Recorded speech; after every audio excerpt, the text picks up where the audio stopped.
തീരദേശത്തിന്റെ വൻ പ്രതീക്ഷയായി കടൽഭിത്തി നിർമ്മാണ പ്രഖ്യാപനം. ജില്ലാ അതിർത്തിയായ കാപ്പിരിക്കാട് മുതൽ പൊന്നാനി അഴീക്കൽ വരെ സമ്പൂർണ്ണ ഭിത്തി നിർമ്മിക്കാനാണ് പദ്ധതി. ബജറ്റിൽ 3 കോടി രൂപ അനുവദിച്ചതിന് പുറമെ നബാർഡിന്റെ സഹായത്തോടെ പദ്ധതി നടപ്പാക്കാനാണ് ലക്ഷ്യം. നിലവിൽ ഭിത്തി തകർന്നു കിടക്കുന്ന ഭാഗങ്ങളിലും പുനർനിർമ്മാണത്തിന് വഴിയൊരുക്കാനും നീക്കമുണ്ട്. കാലങ്ങളായി തുടരുന്ന കടലാക്രമണം തീരത്ത് കനത്ത നാശനഷ്ടമാണ് ഉണ്ടാക്കുന്നത്.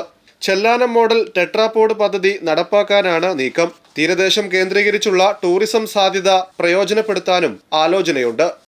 പൊന്നാനിയുടെ തീരദേശം കാപ്പിരിക്കാട് മുതൽ അഴീക്കൽ വരെ 10 കിലോമീറ്റർ അധികം നീളമുള്ള ഒന്നാണ്. അവിടെ നമ്മൾ ചെറുതായിട്ട് 100 മീറ്റർ, 150 മീറ്റർ, 200 മീറ്റർ എന്ന മട്ടിൽ കടൽ ഭിത്തി പണിഞ്ഞിട്ട് പ്രത്യേകിച്ച് നമ്മുടെ ലക്ഷ്യം നിറവേറുകയില്ല. തീർച്ചയായിട്ടും ഈ 10.5 കിലോമീറ്റർ നീളത്തിൽ നമുക്ക് കടൽ ഭിത്തി അവിടെ ഉണ്ടാകേണ്ടതുണ്ട്. എന്നാൽ മാത്രമേ ശാശ്വതമായിട്ട് ആ വിഷയം പരിഹരിക്കപ്പെടുകയുള്ളൂ.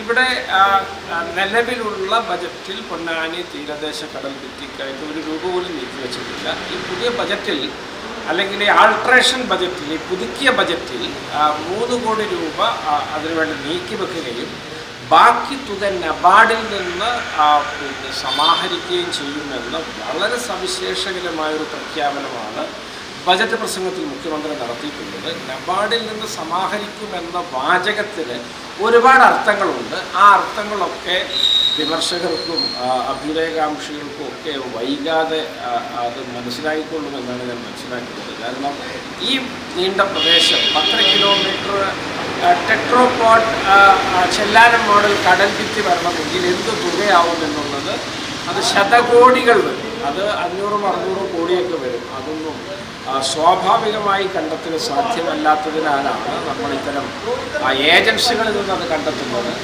അതിൻ്റെ സമാഹരണവുമായി ബന്ധപ്പെട്ട വളരെ കൃത്യമായ നിർദ്ദേശം ബജറ്റ് പ്രസംഗത്തിലുണ്ട്.